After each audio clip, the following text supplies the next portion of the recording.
we love this word, and I think what holds that together is play. Yeah, some people are just stuck in that finite process of just thinking from day to day, task to task, and it might sound a bit hard to hear, but you know, a lot of men particularly, like they have their head in the task list, and that's where they go to die.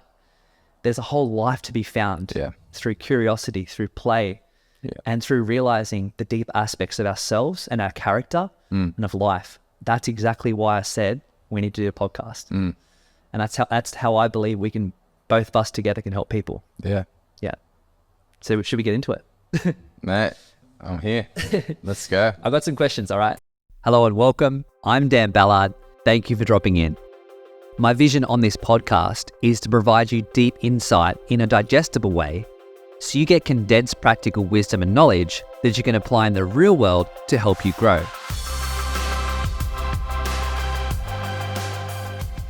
I'm a personal growth mentor with 12 years of professional results, helping you master your emotions and energy and feel confident so you prosper. Welcome to this episode. I hope you share and enjoy.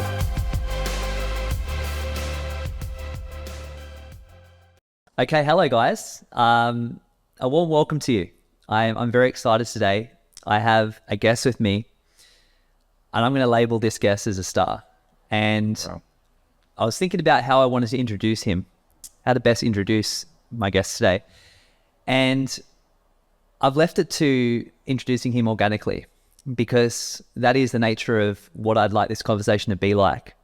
And where we're going to journey today, it's important that I think we maintain a level of authenticity and keep things refreshing for people, not place any expectations upon the conversation. I have some structure of where I want to take this and how I want things to go, but I'm not attached to it, and that's beautiful, because I believe that my guest here with me, Sam, he is a star in many ways, but what I appreciate about Sam from the very first time I met him, he has this beautiful aura around him. He has a presence about him that is different.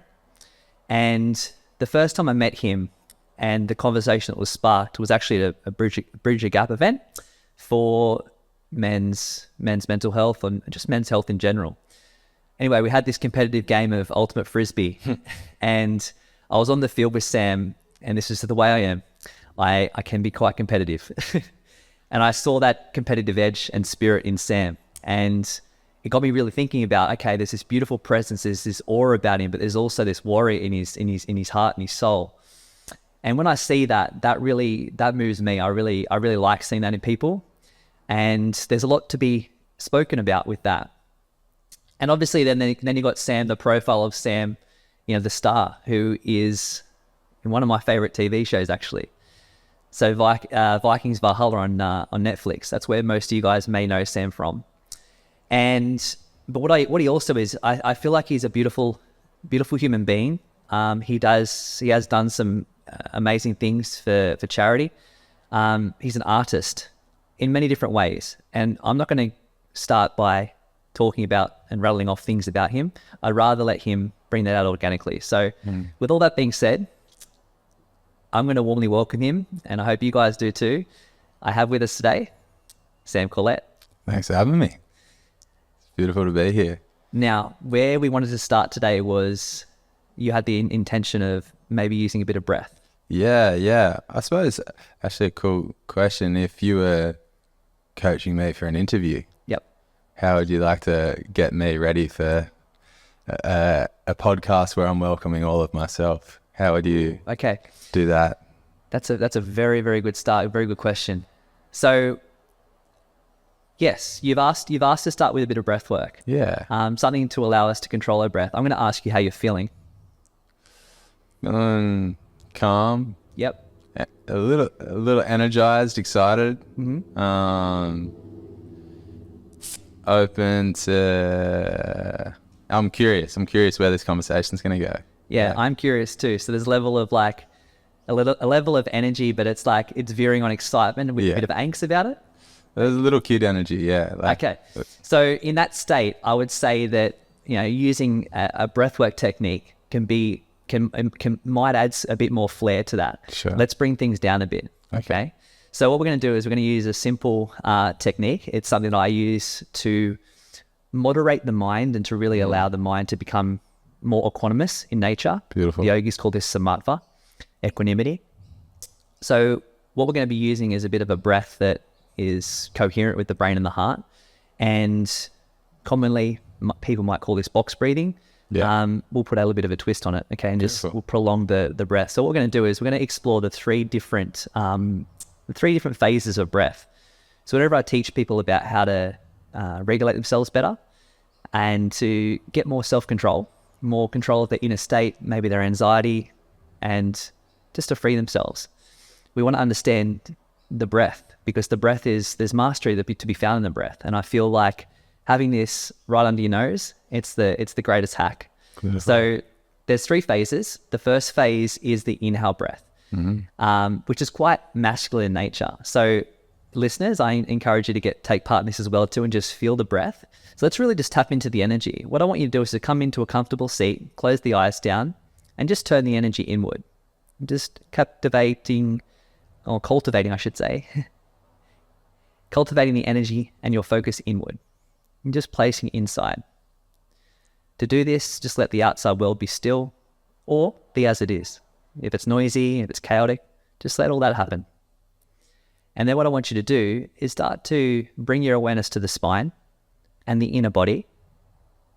And then through both nostrils, take a smooth and slow inhalation. Just feel the breath energetically. Pause at the top. Notice this phase here. And exhale and relax the shoulders. Unclench the mental fists. And again, pause and notice this phase. One more. Let's pay attention to the energy of this in-breath. Suspend the breath. Hold. This is known as kumbhaka, or retention of breath. Audible sigh as we exhale. Relax the shoulders. Unclench the mental fists.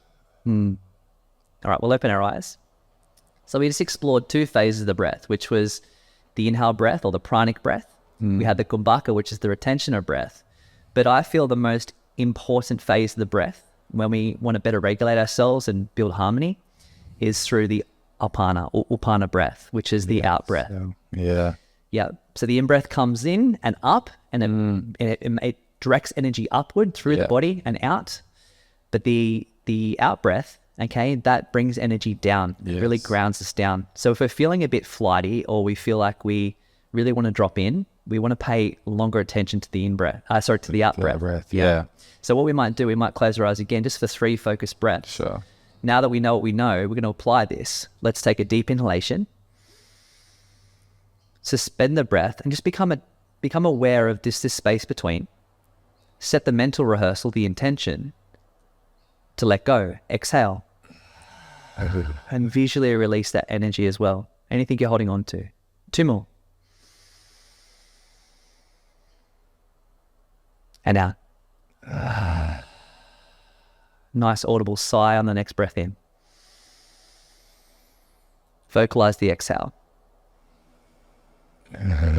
Good. Before you open your eyes, just drop in wherever you are.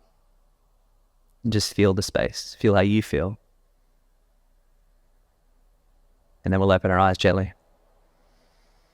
It's a nice start. It's a great start. Yeah.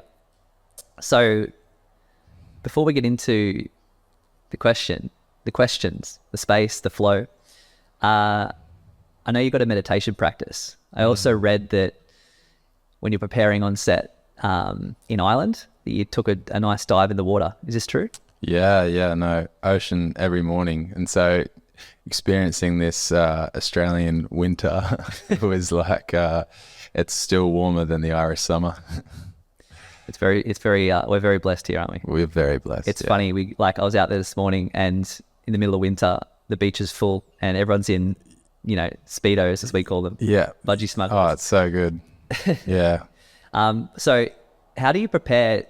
I know you've got a beautiful health ritual. Yes. And I've got some questions specific to you in your industry of work and your life's work. And I know you're doing amazing work behind the scenes and also on yourself. What is your and we had to be careful before this conversation because we had a connection with what we wanted to talk about, and we realized we had to save this for the conversation. So now I get to finally ask Sam, what is your meditation practice? Do you have a technique? Like, how do you practice? And yeah, I think I've been exploring meditation since I was like a teenager. I suppose earlier on it was more visualization things. My mum, while she was going through certain things in her life, started practicing a fair few. I suppose she picked up the secret, you know, and started doing kind of manifestation meditations. And then as as I grew up and evolved, we often visit like the Buddhist temple that used to be here in Wambarul. Oh yeah. There was many vacations where we'd spend times in far out places in Thailand and Bali, and you know, I started off, I suppose, by doing a lot of guided meditations, and I still enjoy sometimes in the evening doing like a guided meditation. I remember reading Jung saying that he feels as though the Western mind isn't quite mature enough for Eastern practices. He felt as though we needed to entertain, whether it be, you know, the visualizations that he does, active dreaming he speaks about. But I certainly, I've studied a lot of the Eastern practices, I guess, and Vedic meditation has recently become something that I really love, which is not too dissimilar to Transcendental. Yep. Where I did a course with my mate Gary Goro up in Byron at Soma, and received my mantra, and essentially just sit, and should the need for a returning to a sense of presence arrive, welcome the mantra back. And it's not really a dogmatic thing. It's like a very it's like kind of very calmly walking on a tightrope, you know. Just returning to the sense of presence of being exactly where you are. And that was why I asked that question, because there's a variety of different techniques and approaches you can take. So many. But there's really only mainly two types. When we receive a mantra, it helps us to focus the mind, to still the mind, manas, which is the monkey mind, the wayward mind. So we can then, when you talk about transcendental meditation, we're getting beyond that ego mind, ahamkara, into buddhi, the higher intelligence. What's also interesting though is there's a gentleman, Rupert Spira, who I really love. And he's a very non-dualist kind of person, and he speaks about the mantra sometimes. Transcendental meditation is taking you beyond form, but we are form. And so sometimes there is also, you know, the sensorial kind of meditation of going through, like sometimes yoga nidra, whether it be body scanning or breath, or and coming to the sense of, like, he had a beautiful meditation where he talks about observing the thoughts that are going on, and observing, say, the cars that are on the road, or the sounds around you, observing thoughts, cars out, inside, outside, inside, outside, and find that boundary.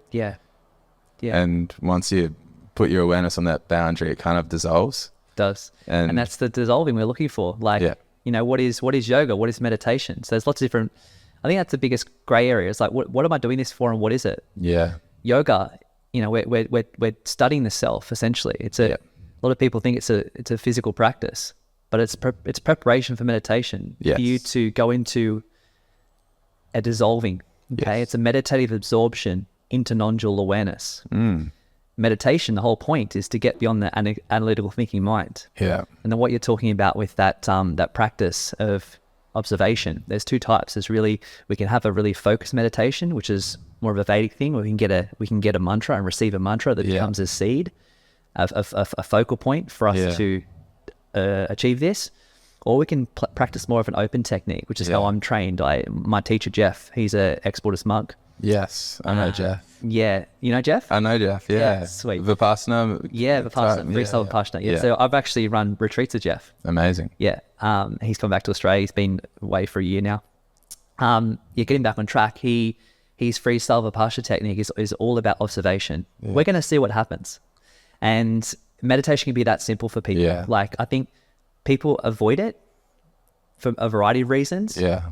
Sometimes it's like, I'm not doing it right. Yeah. All you need to do is sit still. Yeah. Become present. Let the outside, as we did earlier, let the outside be as it is. All right. I don't think there is a wrong way of doing it. You know, I think, I think on the journey that it's just always exploration, right? Yeah. I was thinking recently about the difference between like seeking and exploring, and a lot of people identify as the seeker, which implies a cap or a destination or a solution, whereas the explorer keeps it open.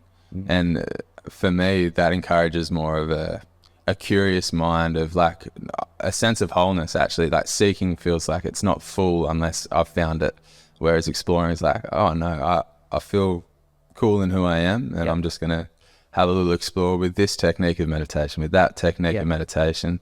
Have you played roles of both in your life, or have you predominantly been one of those, either the seeker or the well, I think they're very much the same thing, except one implies you're not whole.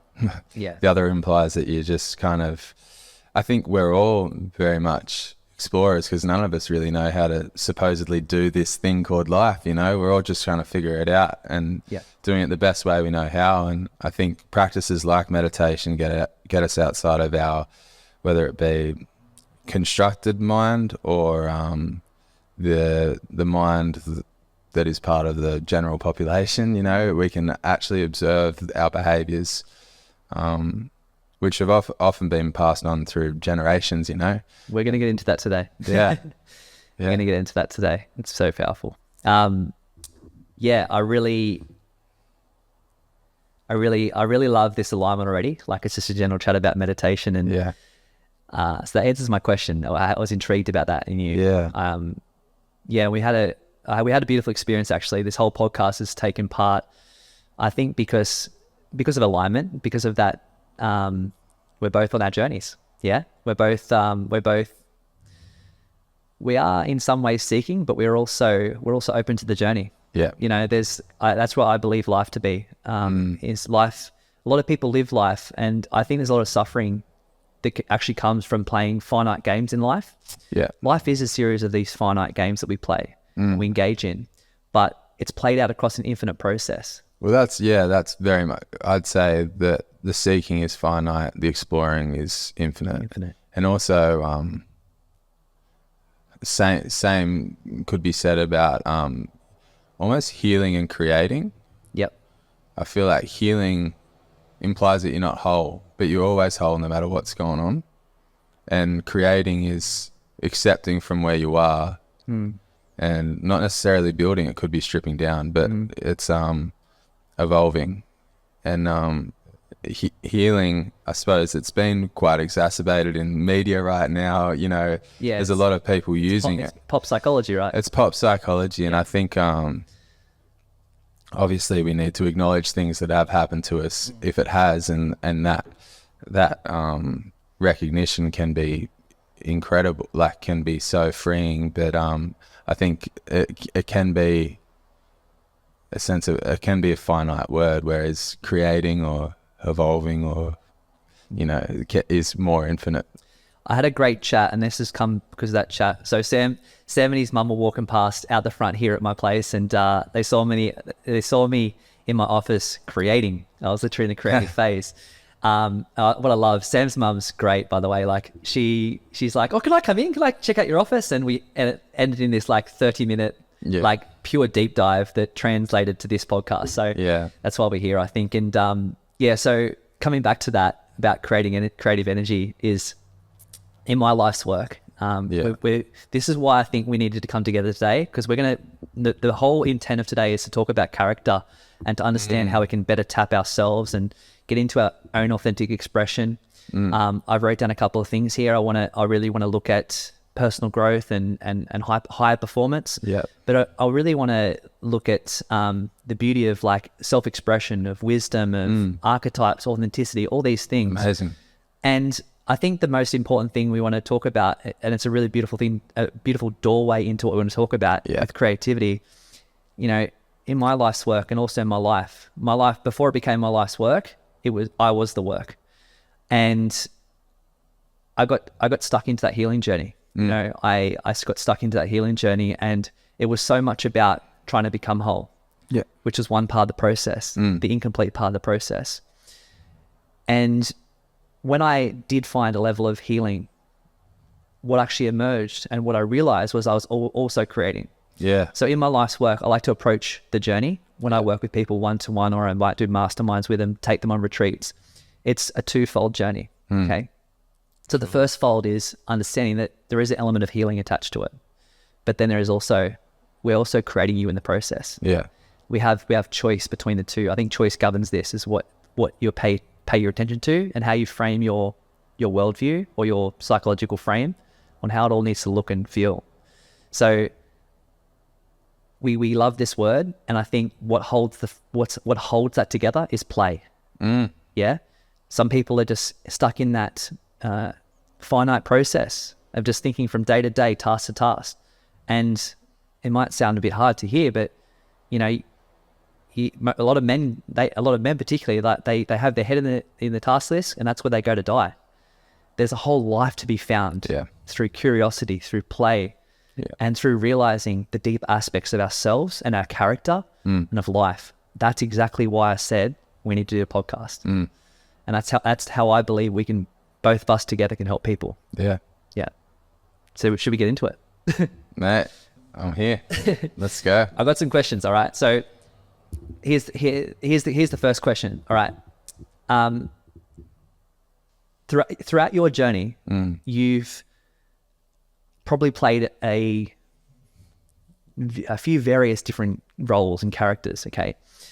Can you share Sam or in acting? As Sam, maybe as Sam too. Like let's do that. Maybe as yourself as well too, but in acting. Yeah. Since you are very high profile, and I think you're going to be. This is just the start. Like you're going to be an absolute superstar. I'm going to just feel I can see it. Yes. You know, throughout your journey, you've played a multitude of captivating characters. All right.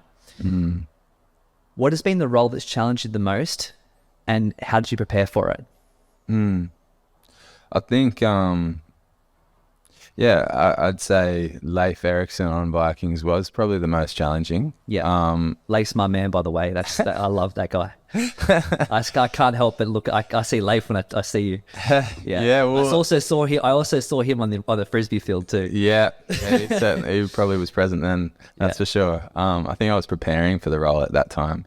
The filming was postponed, and that's why I got to stay in Australia a little longer. But I think I worked. I went to drama school, and the whole intention of drama school was to expand the domain within me, to serve each character that arrives before me. Yep. And so each character served as a deep exploration to a different aspect of my psyche. Yep. Which I really like. Like even auditions today, and I really say this to some young actors that I mentor. Each audition is an opportunity to explore a different aspect of yourself. Yeah, I love that. So often in drama school, say if we're doing a voice work, you bring in a monologue, and for a while I was bringing in the same monologue, and then I kind of came to a place where I was like, actually I have the opportunity each voice class to explore a different aspect of myself with a different monologue from a different Shakespeare play, a different archetype. And so then I started doing that, and then the work just enthused me even more. And I think, so I got to touch on lots of different things, and there was definitely challenges with roles that aren't so glorified that I got to do in drama school, but they were all for, a maximum of like 3-month exploration. And then when you graduate, I was grateful to do The Dry, which just was like a month of exploration, and then Sabrina, which was about 10 months, which was a challenge. And then, the last 3 years of my life has been Leif. And, I explored so many different aspects through a drama school for 3 years, and now doing this one role for 3 years. It was like I think the most challenging part was the marathon nature of it, you know, is quite an endurance feat to be shooting for 6 months and then 8 months and then 6 months. And to keep that mindset, which was very, very stoic and very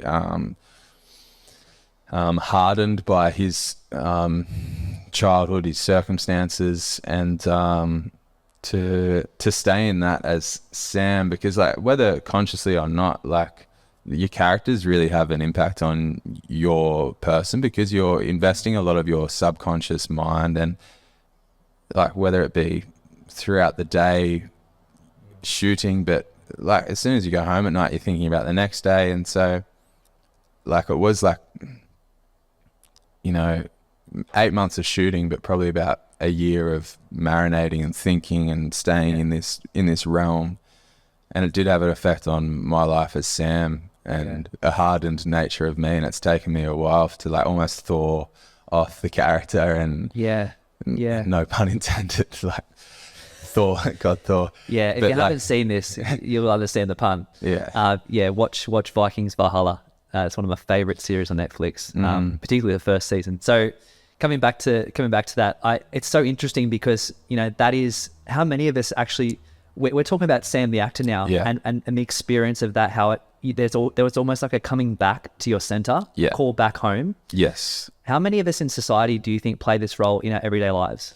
Yeah, that's the thing. And that's what acting has made me aware of, is that like with essential, like we really get to choose our identity. Like it's a creative process, right? It's such a creative process, man. And like I really recognize on a cellular level, like how much, like if I'm starting to explore this character right now that I might be shooting later this year, and he's a bit more of a jumpy character. And so I started doing boxing. I started, you know, doing little things, watching different things. And the more I absorb and bring into my life for my research, it's having an effect on Sam. And there's a brightness and a jumpy like nature that's coming to me. And I really love exploring that. Yep. So this touches on my next question, which is around rituals and things you do to get into character. Yeah. You know, let's open that up a bit. So preparing with Leif and well, that became like recognizing the impact and the bleed over of Leif into Sam's life made me think about, you know, really setting up these rituals. And I was studying a lot of Balinese theatre, like the old Balinese theatre, like dance and trance. And wow.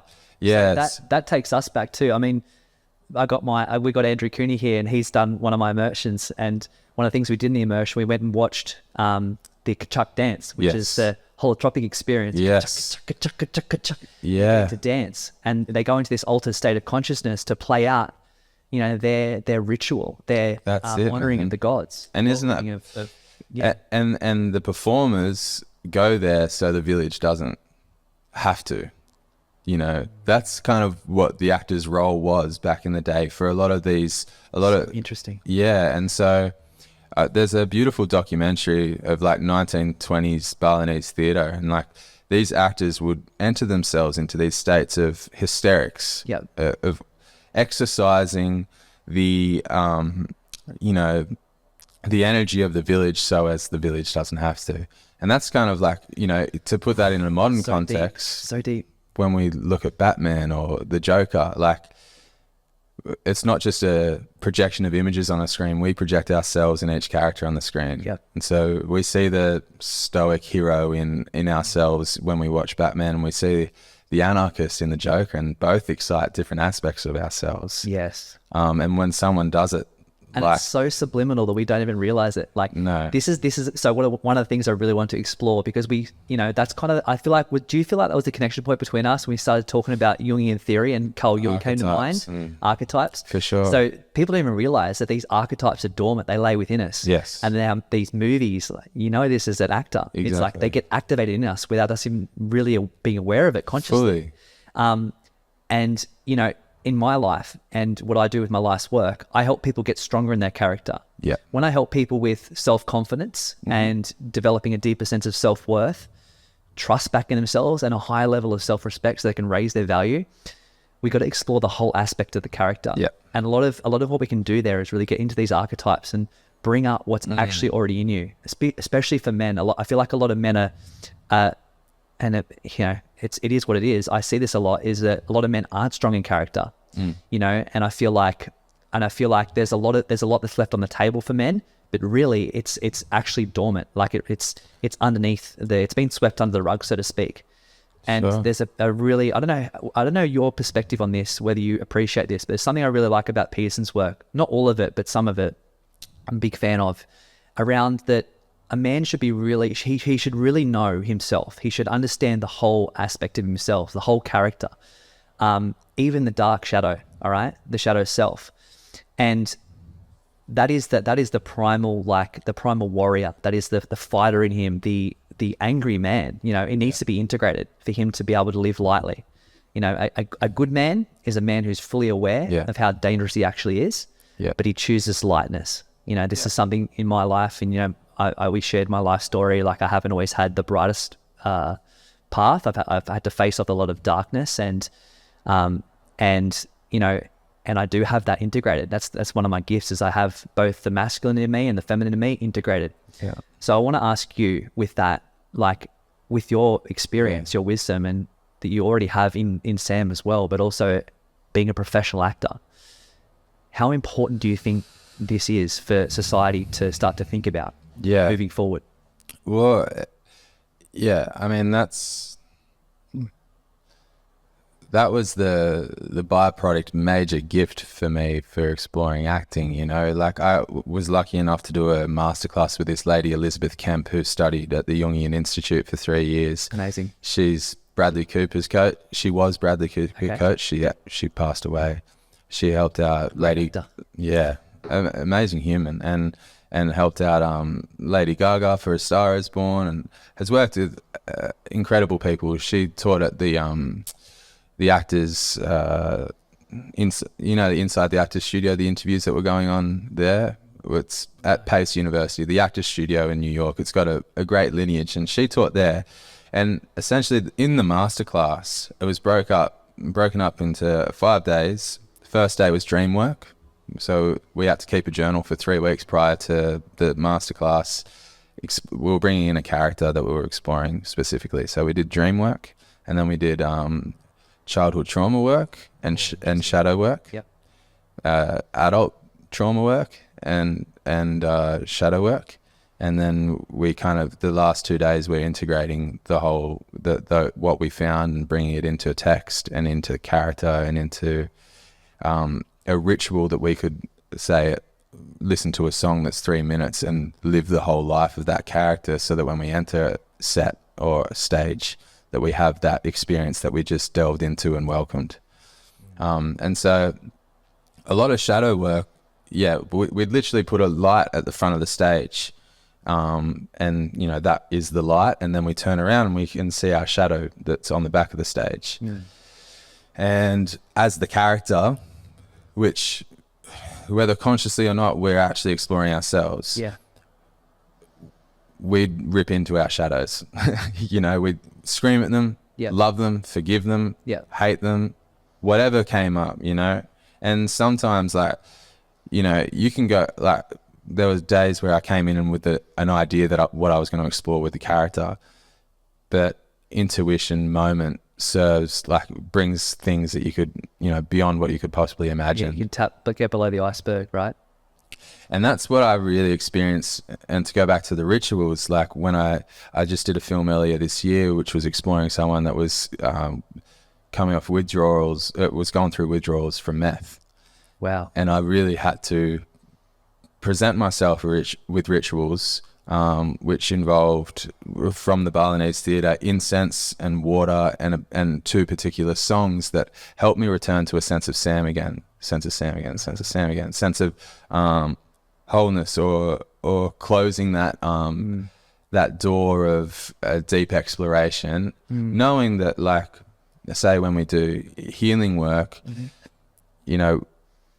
of course, you have to come to a circle at the end of the session. You kind of have to round it. Yes. And though it's not necessarily saying we're going to put that away for now. No. It's like we're going to hold space for that and know that we've planted that seed and let its fruits arrive. It's amazing as we go through life. It's amazing how it's amazing how, like, if you weren't acting, possibly you'd be doing something very similar to what I'm doing. Like, you're gifted, you're so gifted with this. And, you know, maybe that's because you have a mum who's in this space as well too. Like, she's a strong woman, you know, chatting to her about, you know, her life and what she does as well.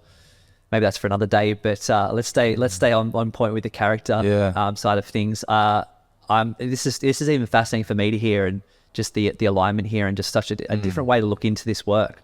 Are you familiar with Freud's model of like the ego? Like, you may have seen the iceberg. You have the tip. You know, because this might help people understand what we're talking about through a model. So just imagine seeing the top of the iceberg, right? Which is this idea of who you are. And this is more like the personality that sits on top. But underneath we have the whole picture, which is the bottom of the iceberg. And if you've ever seen this in movies, or maybe you've seen this in the ocean, you know, you see this iceberg and you think, wow, that's a big iceberg, but you ain't seen nothing yet. There's more underneath, right? Always. And there's so much that's on offer in that understanding of that model, like for ourselves as well too. We are that iceberg. We see so much we think we see so much of who we are, but most people, they live their life not knowing who they really are. There's a beautiful Rumi quote, which is, why stay in prison when the door's wide open? Repeat that again.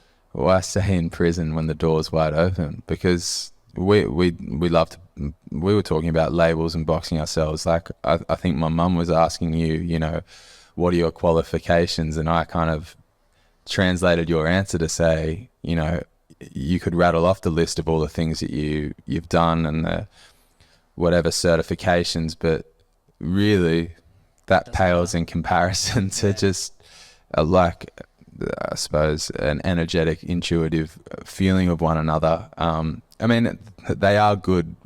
Like, when I think about, you know, my next steps and wanting to kind of dive into perhaps more behind the camera stuff, like, the idea of doing something like a film school sounds incredible because it's gifting yourself the time to explore those things. So certificates in university, you know, all that stuff gifts yourself. You're gifting yourself the time to explore those things with structure. Yes, with structure, which we can do outside of.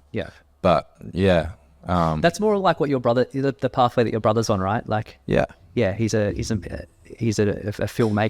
Short filmmaker. At the moment, he's really just creating through the form of film at the moment.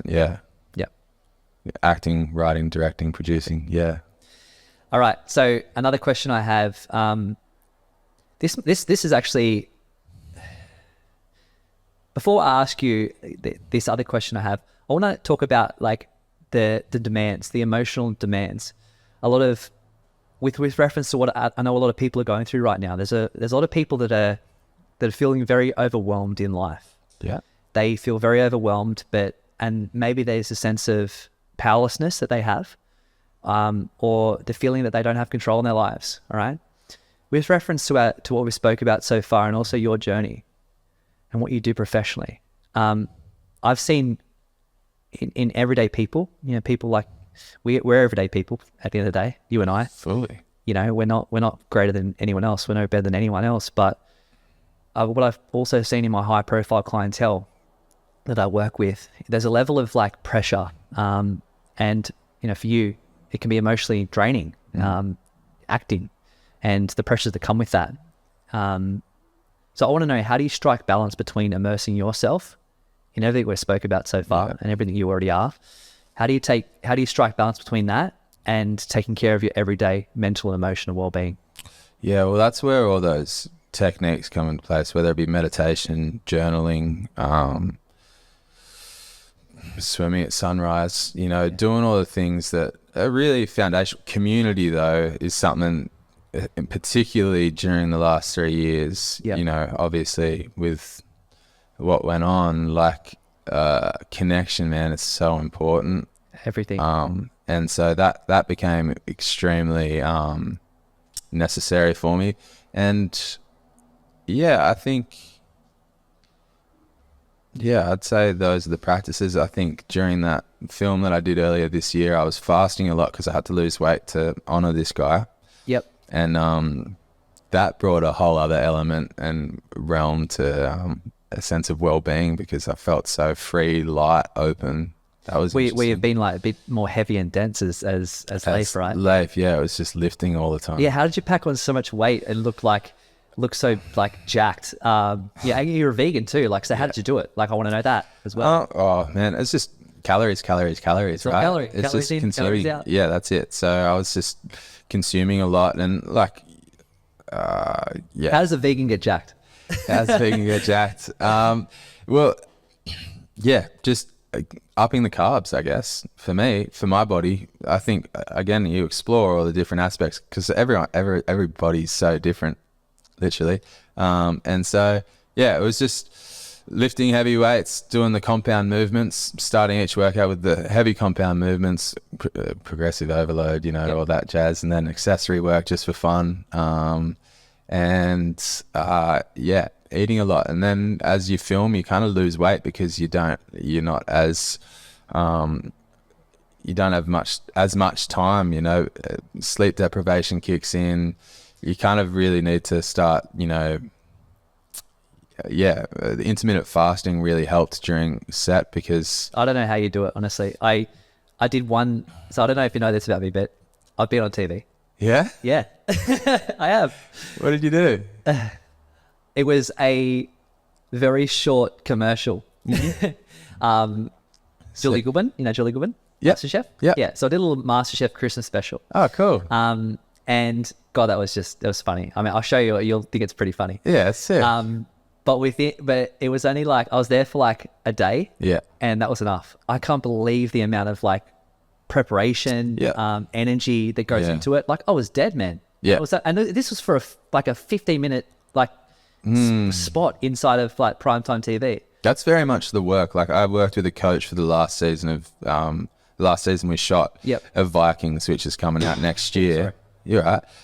And really all we explored was what happens between cut and action, not between action and cut. How do you preserve your energy, protect your energy before you go on, before the camera rolls, you know? And that's pretty much really what actors. So what did you learn? Because there's crossovers with this in everyday life. How do you preserve your energy in that state, place, environment?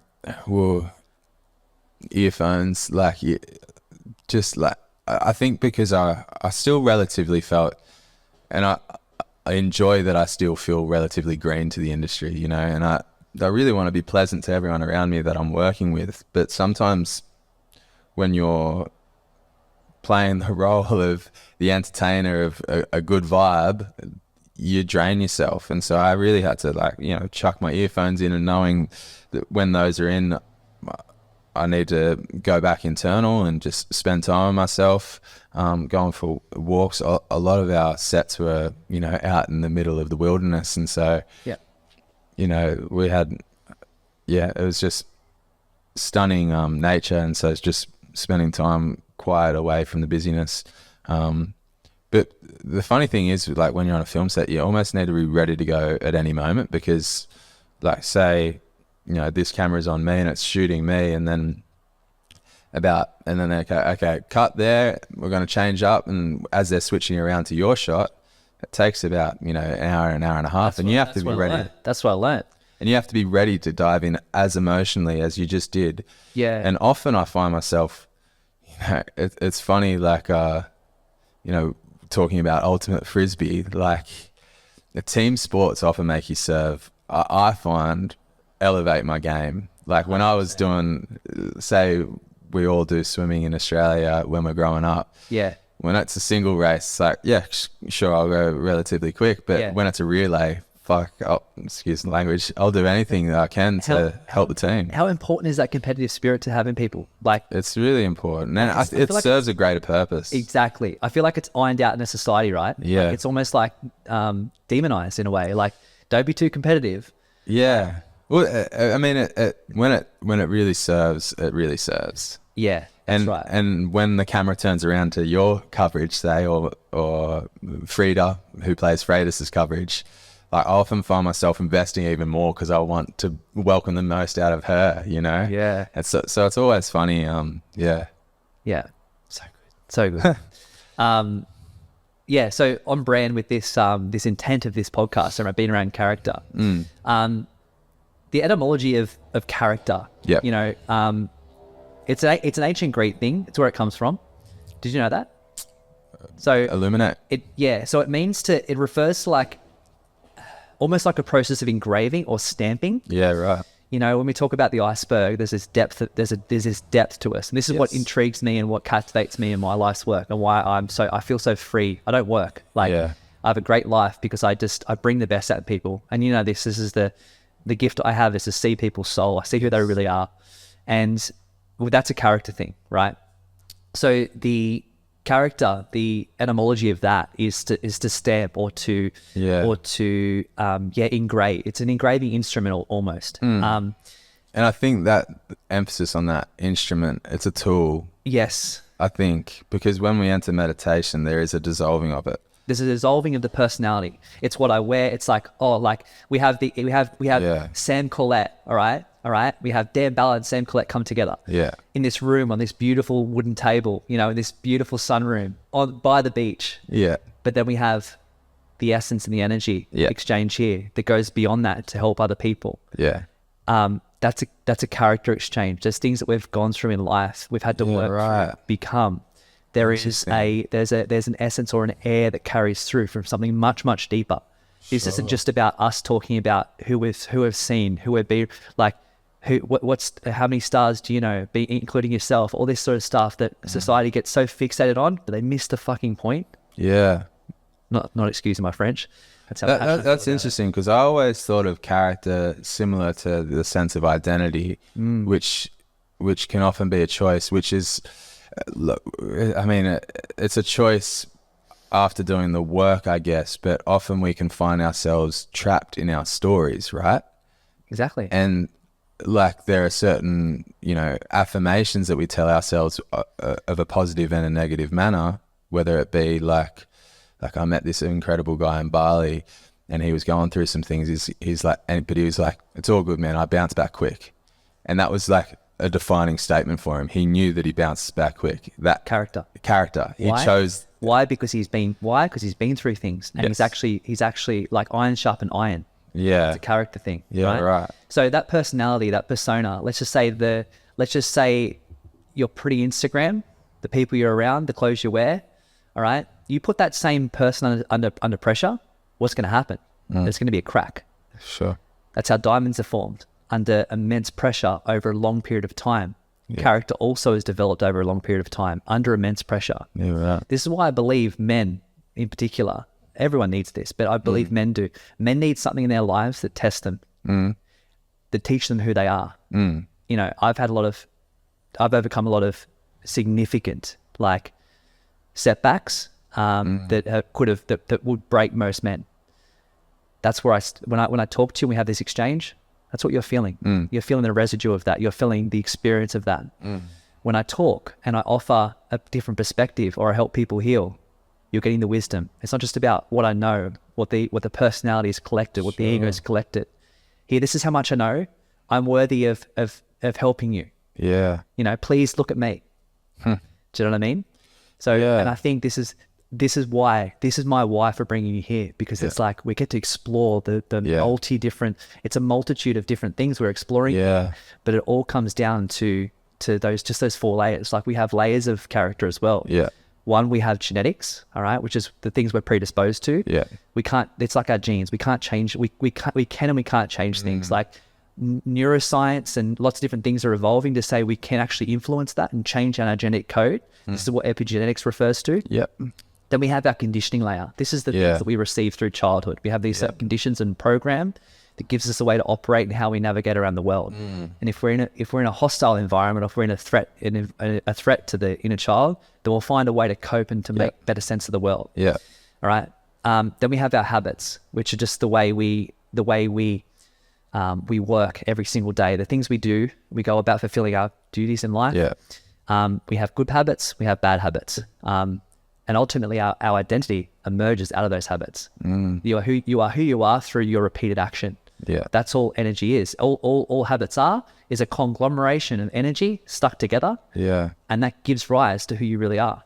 Yeah. But then there's actually a fourth layer. And that's, we're not going to go into that today. Let's not confuse, I won't confuse people, but those three layers are probably the most important to pay attention to. Was that fourth layer deeper or higher? Like deeper or more on the surface? Because I'd say it's both. Yeah. This is where it comes to talking about creativity, right? Yeah. About healing. We talk about being creative or becoming more creative. And for me, like what set my life alight and didn't leave me stuck in the story of the victim. Who's had these hard things to overcome and, being betrayed and being deeply betrayed by, lots of different things and abandoned. And this could have been woe is me for the rest of my life. Yeah. That was not my story. No. That's not my destiny. That's a character choice. Yeah. That's what I'm saying. It's a choice you make. Yeah. For anyone listening, no matter how, I'm telling you now, no matter where you are in life, no matter what you're facing, it will change. It will change. And it is all a story. Like, and if you're full of a lot of fear and you're feeling like you're weighed down and burdened, just remember, like it's just a container, and it's a false story. It's fear, false evidence appearing real. All right, and this is the difference between something that's really godlike in energy and actually in truth. Yeah, truth frees us. It opens us up. It liberates us, from the heart. Yeah. Fear binds us, it pulls us down, it weighs us down. Yeah. But that is false evidence. And you can dissolve that through the power of your choice, the power of your will, and, ultimately seeking out professionals or people that have actually walked that path. I really believe there's lots of people spruiking that they know what they're talking about in this space. Yeah. But this is what we're saying around character. To truly do it, you've got to really feel it. It's a felt thing. It's a known thing. I think, I fully understand what you're saying. And I wonder if the language you use is different to the language I use, or whether that fourth layer you were about to mention of being, is that it? Because for me, it's getting us into a better state of being, an optimized state of being. Okay. Because being, I feel like is the true essence, and all the rest is a sense of becoming. Yes. And, whether it be the victim or the victor, you're actually none of them if you're resting in being. Oh, say it again. That's so powerful. Yeah. Whether you're the victor or the victim, you're actually none of them when you're resting in the sense of being, and I think So what are you? Well, I feel like, the essence of us is love. Yeah. And as wanky as that line can be to some, but that's how we realize God. Yeah. And I think resting in that as much as possible. Yes. I feel like the other three layers for me feels like entertaining the idea of this life. I can, cause we could change our character, from this morning to now, probably died and be reborn 50,000 times, because we're identifying with different stories, different ideas. As you speak, so many different things are coming up in me me too. That I'm identifying with, grabbing with. Should I go up here? Should I go down here? I'm seeing myself, this is just full transparency. I'm seeing myself talking to you, having this beautiful exchange. It's it's this level of depth to it. Yes. And all I really longed for at one point in my life, when I truly sat back and reflected recently in my life, what did I really want? It's all I wanted to do was to be respected and to feel this free and to be confident. Yes. And I think freedom, that's the interesting one, because you reach for it, but reaching for it implies that you're trapped when freedom actually is already there, Ooh, okay. Can I share something? Can I offer something here? Yeah. With your permission? Can I ask you a question? Is there a difference to you between peace and happiness? Because this has to do with freedom. I think, yeah, I associate peace with a sense of contentment, which is a sense of wholeness, which is a sense of calm, and therefore there is no reaching or doing that I need to do. It's here. Yep. Happiness, I've heard people speak about what's the difference between happiness and joy. Really, they're just fucking words. They're words that help us conceive a certain idea, really. But people say, joy is more of a resting state, and happiness is an attained ephemeral experience. Uh-huh. But I do think that, I think when I think of a sensation I'd like to welcome into my life more consistently between happiness and peace, it would be peace. And I think that's more. What if I said you could have both at the same time? Yeah. Do you want me to offer you something that allow you to do that? Yeah, offer. This is my life's work. It's actually influenced by, have you heard of Naval Ravikant? Yeah. Yeah? Yes. Naval? Yep. Tim Ferriss. He's quite an investing lad. Yeah, he's seen as like a big monumental figure in the wealth space. Yes. So, and balance space, right? Because exactly, he talks which is why he's an inspiration to me. I'm a relationships guy first and foremost. Relationship with self and having higher value relationships and better quality of relationships. Yeah. But I'm also a wealth guy. Yeah. And however you want to look at that, whether it be money or I really believe that true prosperity is found within, which is the inner means, and that creates external wealth, outer means. So when I said to you, you can have both, I offer a perspective that's influenced by Naval here. Peace is always available, like you said. Yeah. Peace is our happiness at rest. Happiness is our peace in motion. You can convert between the two whenever you like. Because peace is not found solving external problems. That is an internal ask or need. Reiterate again, peace is happiness at rest. Happiness is peace in motion. You can convert between the two whenever you like. Yeah. Through your choice and the power of your focused attention. See, what most people don't realize is behind every driver or thing they want in their life is the sense or the emotion of freedom. And when people don't realize this with their life, is it's already available now.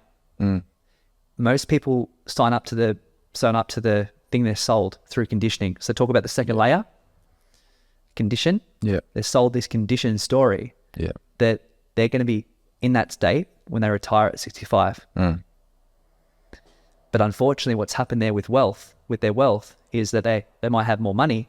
All right. They may or may not. They might have more money. Yeah. They haven't got time. Yeah. How's their energy?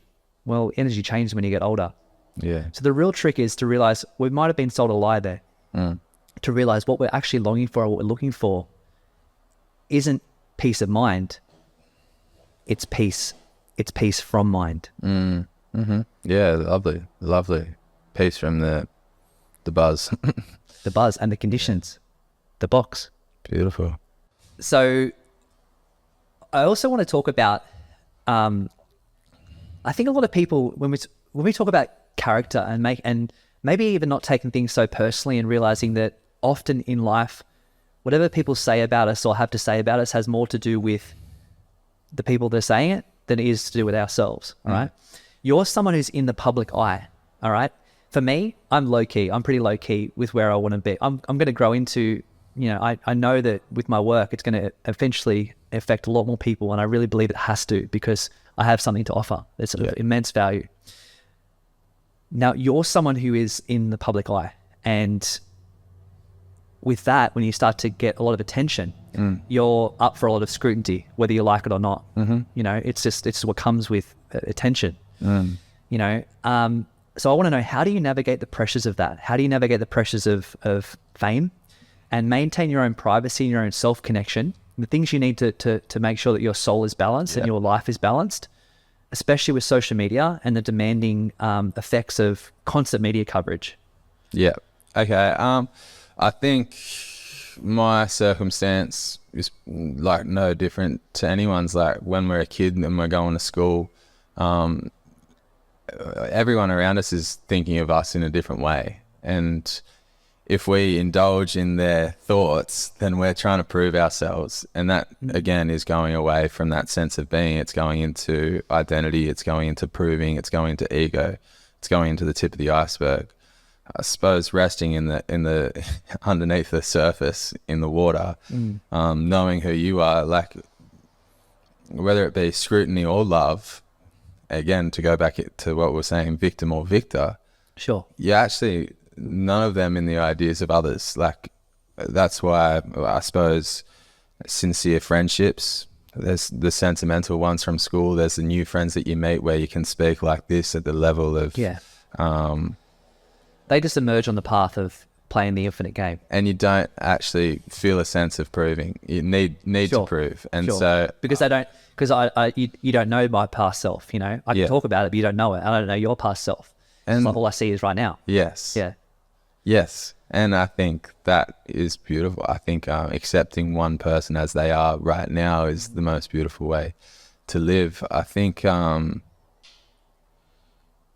there's, and I think this is a quote that came to mind when we were speaking about your journey and your, you know, eventual, the seed spreading of your wisdom. Yeah.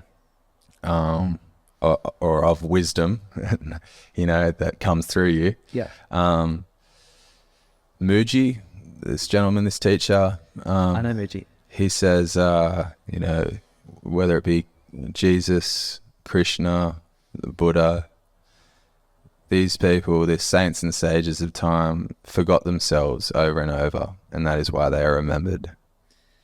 And that's also the key to a happy long-term relationship too. Is that right? Yeah. I've modeled, I've had a lot of challenges in relationship that have made me the man I am. And, you know, I'm recently married. I'm so stoked about that. I've got a baby on the way. I'm so stoked to become a father. It's once my deepest fear, only a year ago. What I will commit to, and I have committed to my wife for life, like that is something that means something to me. My vows reflect that, and something that I will focus on is making sure that as we grow older and as I continue to grow, as she grows, as our family unit grows, is we don't forget that we're individuals. We got our own paths individually, but we come together. And with that requires us to also get to know each other again and again and again as we go through these changes in life. And I think that's what creates a lot of tension in relationships, a lot of friction, and all human relationships, not just our intimate ones. No, is we have to commit to getting to know each other over and over again. Yes. Yep. And that's a present moment thing. Very, very much so. Yeah. I think, there are relationships that I've had where I felt like I had to be who I was 2 weeks ago in order to entertain their idea of who I am. Yeah. But I've changed. And even though 2 weeks doesn't sound like much, and there's a lot of epiphanies that can go on in a matter of minutes. Yeah, particularly in the way we live our lives, I think too. Yeah. We live a very different life, and we sign up to that, which is great because we realize life at the edge, you know. Yeah. We're at the edge of creation. All right. I want to know this. This is more so for our listeners. How did you get where you are? Is there a certain life path and certain things that happened that shaped you? Like I've shared about mine. What about you? Yeah, I mean, there are so many different things that have happened throughout life. Yeah, I think my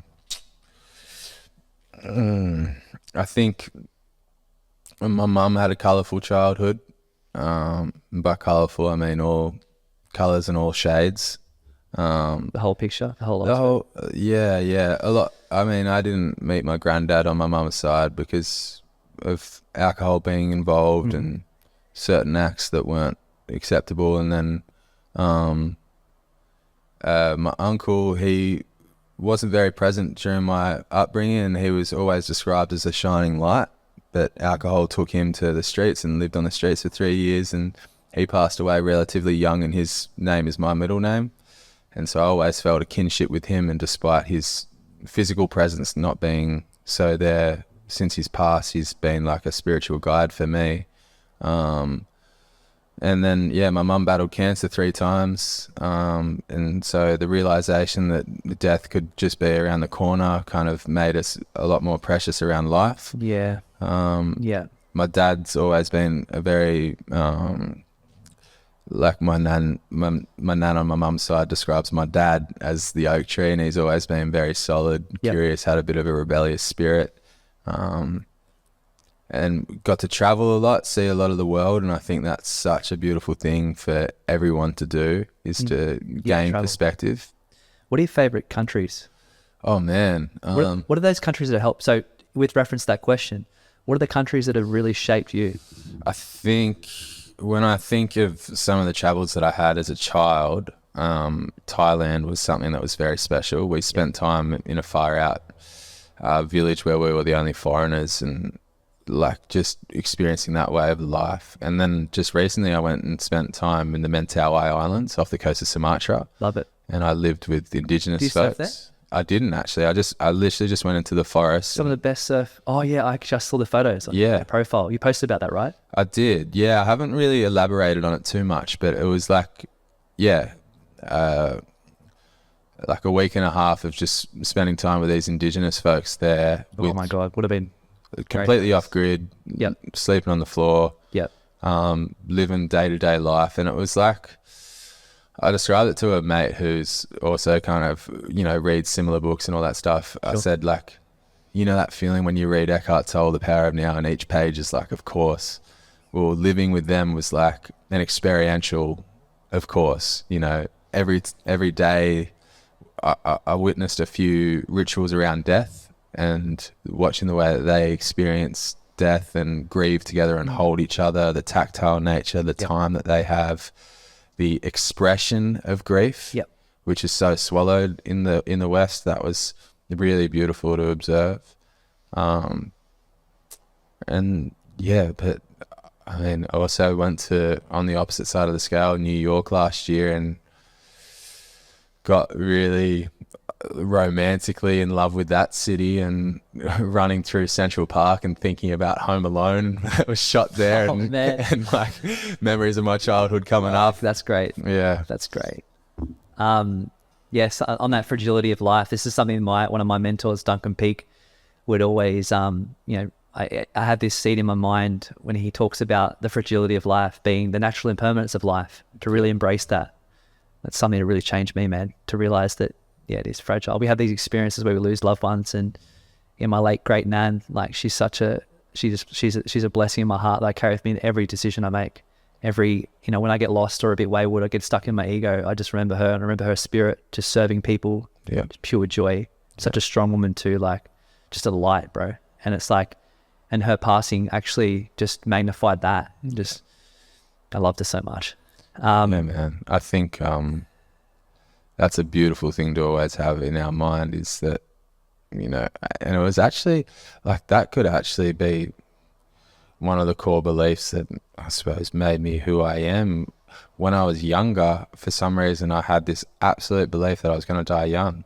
For some reason, that was just, and Tupac had that too.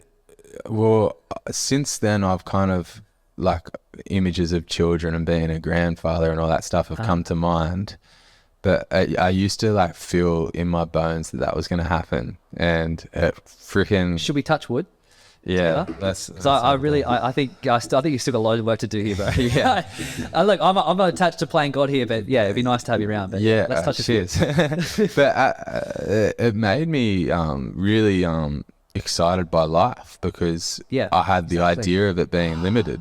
It was like, let's get amongst it. Let's get involved in every way possible on all cylinders, and attempt to leave love in your wake wherever you go. And that's the Stoic way. Meditate on your, premeditatio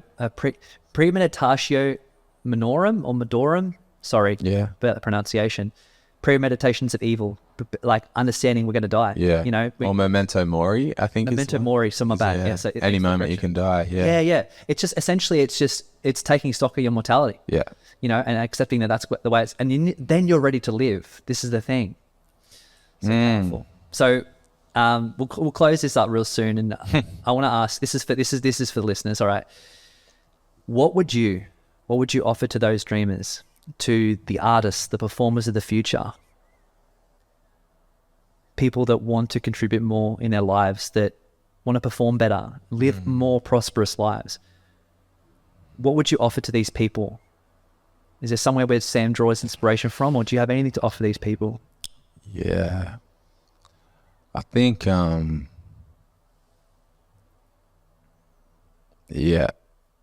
I'd say fuck off other people's perspectives of what you must do, must be. The greats of every generation have been the ones that have been willing to be fully themselves. Whether we look at,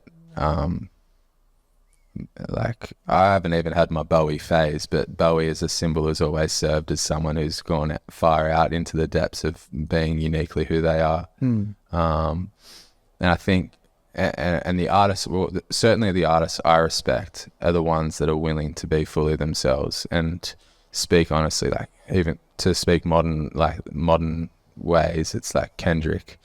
Or if I look at the directors, it's the Terrence Malick, Derek Sion France, Paul Thomas Anderson, Quentin, like so different in so many different ways, but so vibrantly. Or Heath, Ledger, or you remind me a little bit of Heath, like you get a bit of energy like him too. Oh, well, that's a massive compliment. He's always been a big inspiration. But I think, just look at those that you really admire. And, I think spend as much time away from social media comparing and competing, because that doesn't serve creating who you are. Sure. And if it's a tool, make sure it's observed and experienced as a tool as opposed to who you are. Otherwise you become the tool. Yeah. These become free, a tool. yeah. And these platforms, they're free. And everyone's like, oh, that's great. They're free. Everything's free. What's the hidden cost? Yeah. You're the tool. Yeah. That's the thing. It's like there's always a hidden cost in everything. There's always a trade-off. Oh, so powerful. Just, follow your curiosities. Genuine curiosity is the way, brother. So with that all being said, I wanted to, podcast aside, I just wanted to thank you for just this exchange. Like, I really enjoyed it. And I really appreciated the time we've spent here. Yeah. Cheers for having us on. It was great to answer your questions and also to hear all the tools that you had to offer just during this session. It was awesome. Yeah. Really appreciate it. Yeah. So where can people follow, get to know more about Sam other than just from, typing his name in? Yeah. I mean, What are some projects you're doing right now that are really like, I know you're big in contribution, and you've got a couple of arty things set up, and I got 2 collabs coming up. Another with Merchants of the Sun, who I've worked with twice before, and we raised 10K for Cancer Council, 10K for Mindful Oz, and this time we're doing it for. There was some stuff for the Red Cross too, I've read. Back in the day. Back in the day. Yeah, I did a fair bit for them, but this next one's for Street Smart, which on the topic of my uncle. Kind of doing a little honouring to him, and I've written a few poems that I'm going to read out, and that's going to be the campaign, which will probably, I think, perhaps, and then a couple other things, but got some things coming out early, like January next year. Cool. But, and the rings are coming out in July, but in general, I don't know. I don't know where to find me. Sam's got some cool rings. I think he's wearing a pretty cool ring here too. Anyway, his profile's funky, different, cool. Follow him on Instagram. He's got if you haven't watched Vikings Valhalla, that's my personal fave, guys. Check it out. He's born and bred coastie? Yeah, born and bred coastie. I wasn't born here, but I've lived most of my life here in and out of different places, and I really like that link up as well. So just guys, don't always like from the knowledge and wisdom of this podcast, the inspiration, hopefully, like just play to your own frame. That's the biggest thing. We spoke about characters, playing roles in characters. Just make sure you're the main character of your story, and you're proud of that, and you fully embrace that. All the all the light, all the dark, the whole picture. Yeah. Because it's your greatest ticket. Like you're all of them. Yeah, that's it. You're awesome. You're already here. Yeah. And it's like, you know, you're only defined by who you truly choose to be, and who and how you create life around that center. And that's something that we wanted to both honor, and I think we've done a great job of that today. And just thanks so much, bro. Thanks for having us.